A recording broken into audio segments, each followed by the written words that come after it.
आमर विदायी राज्यपाल रघुवर दास झारखंड फेरीगले से बीजेपी सदस्यता ग्रहण कले बोली ट्वीट कले एवं तापरे से गोटे बयान देले। से बयान रे कहिले जे राज्यपाल पदटा गोटे लाट साहेब पद नुह एवं से 3 मास 30 जिला बुलिले लोकों साथी मिसिले ग्रीभांस नेले इत्यादि इत्यादि ताकू नहीं कि आमे कहलु जे सीए ओडिशा रे राज्यपाल नथिले से बीजेपी रो पॉलिटिकल एजेंट थिले एवं राजभवन को से बीजेपी रो पार्टी ऑफिस बा कार्यालय भाव में परिणत करथिले।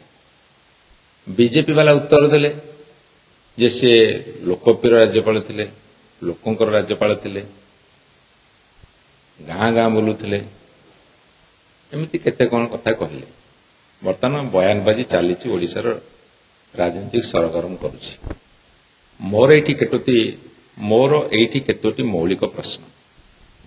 गोटे कथा होछि जे कहार पुओ जेतेबेले गोटे क्राइम करे सेतेबेले ताकू पनिशमेंट हुएनी। जेमिति कथारे अछि पंडित पुओ मांकड़ मारले दोष नाही। सीए ओडिशार तांको ऑफिस रे चाकरी करथुवा जने व्यक्ति को तांको पुओ मार मारिला जूता चटेला अकथन निर्यातना देला। सीए गणमाध्यम आगे कहले पुलिस रे एफआईआर देले कौन सी कार्यानुष्ठान नियागला नहीं। एटा लोकंकर राज्यपालंकर पुओ ना लाट साहेबंकर पुओ उत्तरटा से रखिए। एवं सारा ओडिशा बुलले 3 मास भितरे बहुत ग्रीभांस आनिले लोकों साथ जाइए मिसिले हेला आम सरकार था तांको ग्रीभांस तो शुणी नथिबे। मु तो प्रथम रु कहिछि जे राज्यपाल गांडुए माटी पकायर क्षमता नहीं। राज्य सरकार करते मुख्यमंत्री मंत्री सरकार करेंगे राज्यपाल को से क्षमता नहीं आर्थिक निष्पत्ति नबार क्या अनुदान देवार है। ग्रीभांस आनिले भल लोकों पाक गले किसी असुविधा नहीं।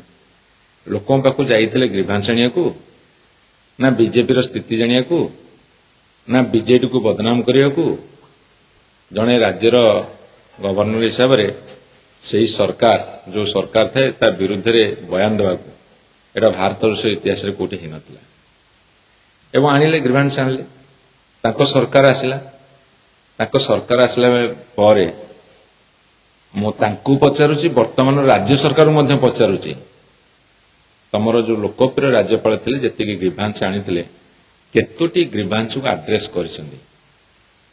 तांको सरकार आसिला ना से जो पॉलिटिकल एजेंट जो पार्टी रहिथिले ए 7 मास भीतर से केतोटी ग्रीभांस को एड्रेस करछन सॉल्व करछन।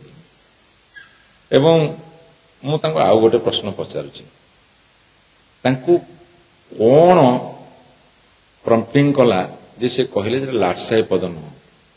आमे प्रोफेसर गणेशी लाल को देखिछु तांको जदि ओडिशा लोक पचारे जो भल राज्यपाल किए तांको एते 100 रु 100% मार्क देबे किंतु जदि ओडिशा लोक पचारे रघुवर दास किए लोक 100 रु 10% मार्क देबे कि नहीं मु जानिनी।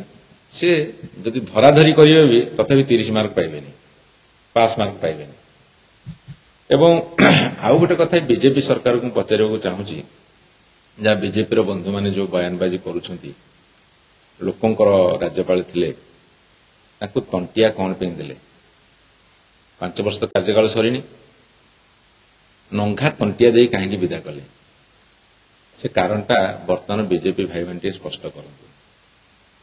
एवं सबुठारु बड़ कथा होची जे तांको पुओ जेतेबेले बाड़ेले झारखंडी गुंडा को लेकिन ओडिया लोक बाड़ेले ए सरकार तो से दम नथिला तांको पनिशमेंट देवाकू एबे तो से गलेनी अंततः तांको पुओ को टिके डाकंतु पुलिस पचारू बांधंतु फरवार्ड करंतु ओडिया अस्मिता को फेरे आणंतु।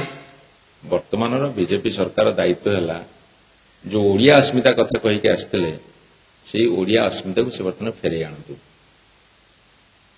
एवं से माने तुलना कर देखंतु जे गवर्नर पोस्टा लाट साहब से कहीं कहले ताकू निरीक्षण करंतु विभिन्न राज्य जो गवर्नर अछंती जोटी अण बीजेपी सरकार अच्छी सेठी सेमानकर भूमिका कौन एवं से मापकाठी से कहीं कहले से अସୁमारी प्रश्न सृष्टि करिछि से प्रश्नर उत्तर दियंतु ए कथाटा ये मौलिक प्रश्न गुड़ा पचारि दयाकोरी उत्तर दियंतु एक तंटिया कहीं मारिले को राज्य रे गवर्नर सब लाट साहेब होइछंती एवं सी निजक लाट साहेब कहले नहीं किंतु पुओ को छाड़िले एवं पूर्वतन गवर्नर अपेक्षा ये को गुण रे भल थिले एवं कार्यकाल सरिया पूर्व बीजेपी वाला कहीं तंटिया मारिले।